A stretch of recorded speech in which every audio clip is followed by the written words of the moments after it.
Professor Marcos Cunha na área, para o nosso projeto Fique em Casa Aprendendo da nossa plataforma Gonçalves Dias. Gente, é sempre um prazer imenso poder estar aqui com vocês, compartilhando esse belo conhecimento que é a nossa geografia.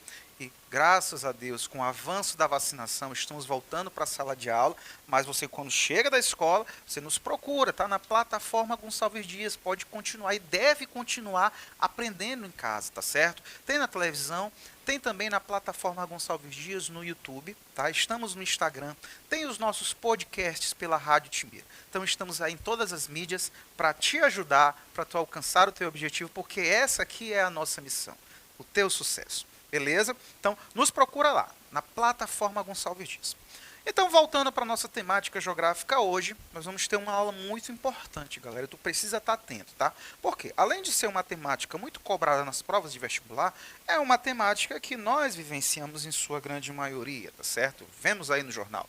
Que temática é essa, Marcos? Nós vamos hoje responder algumas questões, galera, sobre os problemas urbanos do nosso país, do Brasil. E a gente sabe que esses problemas eles são variados, tá certo? Pode ter problemas sociais, problemas ambientais. Hoje a gente vai ter um foco principalmente nos problemas de cunho social, tá bom? Então é uma aula aí show de bola, fica com a gente porque vai ser muito sucesso. Então, para a gente começar, tu já sabe, né? Ó, dá aquela respirada legal, oxigena teu cérebro, né? E vamos para cima porque é muito sucesso. Olha essa questão, uma questão muito famosa, uma questão muito legal, feita aí pela Universidade Estadual da Paraíba. Ela utiliza inclusive uma música muito famosa chamada Saudosa Maloca. Eu vou ler com calma para você ir interpretando e pensando nessa letra. Olha o que ela te diz. Saudosa Maloca. Se o senhor não está lembrado, dá licença de contar. Ali onde agora está aquele edifício alto, era uma casa velha, um palacete assombrado. Foi aqui, seu moço, que eu, Mato Grosso e o Joca construímos nossa maloca. O que é maloca, Marcos? Perceba que o maloca aí é o termo referente à casa, né? Moradia. Mas um dia, nós nem pode se lembrar. Veio os homens com as ferramentas e o dono mandou derrubar.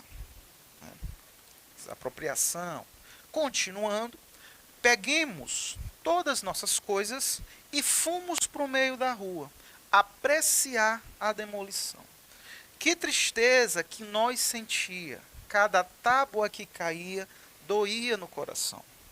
Mato Grosso quis gritar, mas por cima eu falei, os homens tá com a razão, nós arranja outro lugar. Ele está falando de um problema sério, né? Problema aí de déficit urbano, né? Reintegração de posse, pessoas que perdem a sua moradia. Continuando, só se conformemos quando o Joca falou, Deus dá o frio conforme o cobertor. E hoje nós pega as paias nas gramas do jardim e para esquecer nós cantemos assim, saudosa maloca, maloca querida, din-din donde nós passemos dias felizes da nossa vida. Olha que letra bonita, né? Ela faz aí uma análise muito clara de processo de pessoas, né? A gente percebe pela própria fala, né? Pessoas humildes aí que se ocuparam de uma área, né? E depois fizeram a sua casinha bem simples e essa casa ela foi aí derrubada, né? Esse terreno aí ele pertencia a alguém e essas pessoas perderam o seu lar. E ele te diz, né? A letra da música de Adoniran Barbosa nos faz refletir e muito, né? Corretamente que antes da gente ler as alternativas, vamos focar. Que problema é esse, Marcos? Nós estamos falando do problema de déficit habitacional, que é um problema sério hoje no Brasil. Estima-se que de 5 a 6 milhões de pessoas hoje não têm uma habitação, ou se tem habitação, uma habitação ali sem infraestrutura básica nenhuma. Casas sem, por exemplo, banheiro, né? Pessoas que, por exemplo, moram em casebres sem infraestrutura, né, uma família que mora só num quarto, por exemplo, ou seja, não tem uma vida digna. Isso é um sério problema hoje nacional. E esse problema do déficit habitacional ele está também diretamente atrelado a um outro problema, que é o problema da favelização, que é a expansão de áreas, de bairros que crescem sem planejamento e sem infraestrutura, principalmente também com a ausência do poder público. Qual é a consequência disso, Marcos? Nós temos nesses espaços a reprodução da desigualdade. Então nós temos ali habitações precárias, nós temos maior choque social, violência, nós temos ali presença de poder paralelo, né? Tudo isso aí gerado por uma falta de integração social de fato a pessoas mais carentes. Beleza? Então, entendendo esse processo, vamos para a alternativa, vamos ver o que faz corretamente. Primeiro, a segregação residencial no espaço urbano é consequência de um espaço mercadoria, cujos valores de uso e de trocas definem as formas de apropriação e de luta pelo direito de morar na cidade. O que isso quer dizer, Marcos? Me traduz aí. É simples, galera. Ele está dizendo que o espaço urbano ele se torna cada vez mais disputado e isso influencia diretamente no preço, ou seja, aquelas pessoas que têm maior capital pagam pelos melhores espaços e aquelas pessoas que não têm capital vão para onde são afastadas, né? Isso aqui, galera, é muito correto. Essa característica da mercantilização do espaço urbano e principalmente o aumento do custo dos principais espaços da cidade é um elemento central para a expansão de favelas, para o processo da favelização. Beleza? Então, isso está muito correto. Segundo, terras vazias à espera de valorização pela especulação imobiliária são uma das causas da população de baixa renda não ter acesso à moradia digna. Galera, isso aqui é muito correto, né? Marcos, o que é especulação imobiliária? É simples. É quando tu tem um terreno que pode ser ocupado por pessoas, por famílias, só que esse terreno ele é cercado, não se dá uma função social para essa localidade. Para quê? Esperando que empreendimentos, que o comércio se desenvolva na região e o preço dessa propriedade aumente. Para aí sim, quando este valor for atrativo, eu vendo e, consequentemente, aí a pessoa que comprou faz o que quiser. É claro, galera, a especulação imobiliária ela é um problema que está relacionado diretamente à população de baixa renda não ter acesso à moradia, principalmente das áreas mais desenvolvidas, né, das áreas que têm maior atrativo de infraestrutura, por exemplo, né? Essas áreas têm um maior valor aquisitivo, muitas vezes ficam ali paradas, cercadas, não se dá uma função social esperando valorizar cada vez mais para depois vender. Mas vender para quem? Para pessoas humildes, pobres? Não, pessoas de maior poder aquisitivo, beleza? Então isso aqui também está correto. Olha a terceira. Olha o que ela te diz. Os favelados resistem a quaisquer tentativas de melhoria habitacional e impedem a implantação de equipamentos urbanos adequados e eficazes que melhorem a sua qualidade de vida. Gente, a primeira coisa que eu te digo bem aqui é esse termo favelado, tá? O que seria isso, Marcos? São pessoas que residem na favela. Ele é considerado um termo pejorativo, tá certo? Quando você fala assim, a ideia de favelado, você atrela aquela pessoa que mora, mazelas sociais, tá certo? Então, muita atenção neste termo, tá bom? Termo favelado. E aí tu dizer que a pessoa que reside na favela, a favela não se desenvolve em infraestrutura, serviços públicos, porque essas pessoas não querem, gente, isso aqui é um erro, né, grotesco. Isso aqui já sabe, né? Não vou nem mais falar, vamos evoluir. E a quarta, a reforma urbana é um bem necessário, já que muita gente ainda tem pouco acesso ou nenhum à infraestrutura e aos serviços públicos urbanos. Gente, o que seria essa reforma urbana? É tu organizar melhor os espaços das cidades, levar a infraestrutura, presença do Estado para as áreas periféricas, né? Buscar de fato integrar as pessoas que estão ali vivendo em áreas de favela, integrar de fato essas pessoas à sociedade. Tá certo? Essa reforma ela é necessária demais, galera. Isso aqui é muito correto, tá certo? A presença do Estado, acesso à educação, saúde, emprego, ou seja, a presença do Estado, incluir essas pessoas de fato no seio da sociedade, é o elemento inicial e fundamental para a diminuição das mazelas sociais, como, por exemplo, a violência, dentre outras problemáticas. Belezinha? Bacana, né? Ó, respira, bora evoluir que tem mais questão legal. Olha essa segunda, questão também muito bacana. Ela diz o seguinte: leia o texto abaixo, extraído do romance O Cortiço, que revela um grave e histórico problema habitacional dos centros urbanos brasileiros. Olha aí. Aí ele começa. Um cortiço, exclamava ele, possesso, com raiva. Um cortiço, maldito seja aquele vendeiro de todos os diabos. Fazer-me um cortiço debaixo das janelas? Estragou minha casa, um malvado. 95 casinhas comportou a imensa estalagem. E naquela terra encharcada e fumegante, naquela umidade quente e lodosa, começou a minhocar, a esfervilhar, a crescer um mundo, uma coisa viva, uma geração que parecia brotar espontânea ali mesmo daquele lameiro e multiplicar-se como larvas no esterco. Durante 2 anos, o cortiço prosperou, de um dia para dia, ganhando força e socando-se de gente. Texto aí muito bacana, né, galera? E que nos faz refletir muito, tá? Vamos ver o que ele te diz aí, um texto do livro O Cortiço, escrito por Aloísio de Azevedo. Recomendo a leitura, diga-se de passagem. E ele vai te perguntar, né? Com base no texto, nos conhecimentos sobre a realidade urbana brasileira, analise a afirmativa correta. Galera, antes da gente ler as alternativas, ele está falando sobre o problema também de déficit urbano, de favelização, surgimento de cortiços, né? O que são cortiços, Marcos? Eram áreas, casas, né? Onde tu tinha ali pouca infraestrutura, mas principalmente onde se concentrava grande quantidade de pessoas que moravam ali, né? Muitas vezes esses cortiços eram divididos em quartos e cada quarto residia uma pessoa, muitas vezes até uma família, tá certo? E isso vai estar diretamente relacionado ali com o processo, o início da favelização brasileira, né? Quando a gente tem a expansão dos cortiços nos morros, por exemplo, do Rio de Janeiro. Dá uma lida, por exemplo, aí no Morro da Providência, né? Que é considerada a primeira favela do Brasil, do Rio de Janeiro. Ela vai surge basicamente ali da expansão desses cortiços, beleza? E esse problema da favelização, da falta de habitação, é um problema que está presente até hoje e marca a sociedade brasileira. Beleza? Então, vamos analisar o que é correto aí. Letra A. Devido ao pouco investimento em políticas habitacionais, as classes mais pobres, moradias inadequadas, são problemas que persistem no Brasil? Ora, galera, será que não acabei de citar isso aqui? Isso aqui é muito verdade, né? Característica, falta de políticas habitacionais. Para quem? Para as classes mais pobres. Moradias inadequadas são problemas atuais urbanos do nosso país. Tá certo? De grande, eu posso até te citar todas as metrópoles ali brasileiras, capitais, vão apresentar essa problemática. Tá certo? Sem exceção. Bacana? Algumas em maior proporção, outras em menor, mas é um problema que vai existir. Bacana? E até hoje. Então, questão ali, letra A. Bora evoluir para outra questão, tá certo? Que tem mais coisa bacana para a gente discutir. Respira. Olha o que a terceira questão te diz.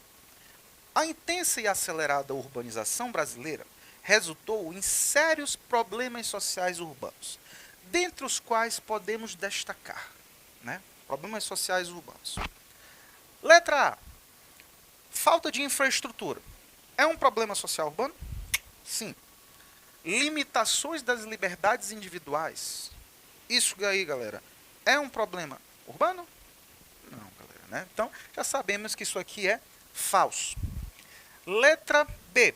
O aumento do número de favelas e cortiços é um problema urbano do Brasil? Sim ou não? Sim. Falta de infraestrutura é um problema brasileiro? Sim. Todas as formas de violência. Marcos, o que seriam todas as formas de violência? Eu até falei na última aula, na aula teórica sobre problemas urbanos brasileiros. Quando falamos de violência, não existe apenas violência física, tá, galera? Existe uma série de violências. Por exemplo, quando uma criança ela precisa perder o seu direito à infância e ter que trabalhar para ajudar, por exemplo, no sustento de casa, é um tipo de violência, violência infantil. Quando uma mulher, por exemplo, ela é ameaçada pelo seu marido, pelo seu companheiro, violência psicológica, violência contra a mulher. Né? Tem muitas, vou dar um exemplo prático, quando a gente vai olhar a violência, por exemplo, entre mulheres, né? Às vezes perguntar por que a mulher aceita apanhar do marido, muitas vezes porque ela pensa nos filhos, ela tem medo de que se ela for embora, onde é que ela vai viver, né? Se deixar os filhos na mão do pai, esses filhos podem sofrer. Então veja esse tipo de violência, violência psicológica. Então vão existir uma série de violências além da violência física, tá, galera? E eu foquei e volto a te dizer, em espaços onde tu tem maior desigualdade social e econômica, tu tem maior propensão da violência, tá certo? Violência, Marcos, violência vai existir em todas as localidades. Vai, de fato. Podemos dizer que até a violência, esse choque, ele é uma característica aí da sociedade humana. Mas a gente vai perceber claramente que em locais mais desorganizados, onde há maior desigualdade, a violência ela ocorre em maior intensidade, tá certo? Então, galera, o nosso gabarito aqui, sem sombra de dúvidas, é a letra B, tá certo? É um problema brasileiro, o aumento do número de favelas e cortiços, falta de infraestrutura e todas as formas de violência. Beleza? Bacana, né? Vamos evoluir. Olha a quarta questão. Respira, não perde o fio da meada. Olha o que ela te diz. Leia as afirmativas a seguir e indique o que é correto e é errado. Primeiro, o êxodo rural é uma das causas da urbanização acelerada que acarreta, entre outros problemas, o aumento do desemprego e o crescimento do setor informal das cidades nos países de industrialização tardia. Vamos por partes, tá? Primeiramente, o êxodo rural é uma das causas da urbanização acelerada? Sim, galera, tá? Principalmente em países que passaram por uma urbanização tardia, como o Brasil. O que seria essa urbanização tardia, Marcos? É simples. Quando a gente vai perceber os países que iniciaram o processo da Revolução Industrial, vou citar a Inglaterra, como consequência eles tiveram o seu processo de urbanização, né, acontecendo. Isso vai acontecer quando? Em 1750, século XVIII. Países como o Brasil, países emergentes, né, países também subdesenvolvidos, vão começar a se industrializar só no século XX. Por exemplo, o Brasil vai começar a se industrializar em 1930. E, por consequência, nós temos a expansão do nosso processo de urbanização em 1930. Então, olha a diferença de tempo que a Inglaterra teve para se urbanizar de 1750, vamos pegar 2000 para ficar a conta fácil para o professor de geografia. De 1750 a 2000 são 250 anos. 250 anos que a Inglaterra teve para planejar a sua urbanização. Não é à toa que quando a gente fala de exemplos de cidades urbanas, né, de grandes cidades, de urbanização, a gente vai falar de Londres, vai falar de Paris, de Amsterdã, cidades que começaram o seu processo há muito mais tempo. Em contrapartida, países como o Brasil, vamos pegar a cidade de São Paulo, por exemplo, Rio de Janeiro, elas tiveram uma grande expansão urbana de 1930 até 2000, 70 anos, galera. Olha a diferença de tempo, é muito menor. Então o resultado disso é que essas cidades de fato vão crescer de forma desordenada, tá certo? E o êxodo rural foi uma das causas. O que é esse êxodo rural, Marcos? É o deslocamento de pessoas do campo, né, do setor rural, para as cidades, para o espaço urbano. Por que essas pessoas migram? Principalmente buscando melhores condições de vida, fugindo, no caso do Brasil específico, as pessoas estavam fugindo das mazelas históricos sociais das regiões mais pobres do Brasil, do norte e do nordeste, tá certo? Não é apenas a ideia da seca que vai motivar essa migração. A seca, na realidade, ela é só um intensificador de problemas que já existiam. Belezinha? Então, galera, o êxodo rural, de fato, ele é uma das causas da urbanização acelerada que vai acarretar, por consequência, o desemprego. Porque muitas dessas pessoas vão chegar na cidade, mas não vão ter ocupação para todos e muitas vezes não têm a qualificação, né? Principalmente hoje, que a qualificação é muito exigida. Então, de fato, o aumento do desemprego e o crescimento do setor informal. O que é esse setor informal, Marcos? São aquelas pessoas que trabalham sem carteira assinada. O camelô, por exemplo, está no mercado informal. Então, o cara chega aqui, não tem emprego para ele, ele vai precisar sobreviver de alguma forma, né? Então ele vai cair no mercado informal. Isso vai acontecer principalmente onde? Em países de industrialização tardia. Isso aqui é muito correto. Beleza, né? Vamos ver aqui a segunda. O crescimento da taxa de urbanização implica uma acentuada melhoria nas condições de vida da população dos países desenvolvidos? Primeira coisa importante, o que é a urbanização, Marcos? É o aumento da população urbana em relação à população rural. Galera, urbanizar, ter um grande deslocamento da população urbana para o rural, não vai significar, na prática, uma acentuada melhoria de condições de vida. Se tiver serviços de infraestrutura e planejamento, sim. Se não ocorrer, como o caso dos países subdesenvolvidos, que se urbanizaram muito rápido, a gente não vai perceber essa grande melhoria. Pode até acontecer, mas no processo do tempo e concentrado em algumas localidades. Então, isso é falso. E para a gente finalizar, terceiro, o aumento das favelas, dos loteamentos clandestinos e da população sem teto pode ser apontado como uma consequência do êxodo rural e da crescente urbanização? Galera, principalmente consequência de uma urbanização não planejada, principalmente consequência da desigualdade social existente nessa região, nesse país, né? Vamos olhar, por exemplo, a urbanização brasileira. Nós tivemos, de fato, né, o aumento de favelas e loteamento clandestino, né, dessa população mais pobre, como consequência do êxodo rural, de fato, da crescente urbanização. Mas isso vai estar apoiado aqui numa estrutura de desigualdade, tá certo? Isso aqui está correto, tá certo? Então, muita atenção. Só faltou completar ali a ideia da desigualdade. Belezinha? Então, galera, para essas e outras informações, plataforma Gonçalves Dias. Valeu!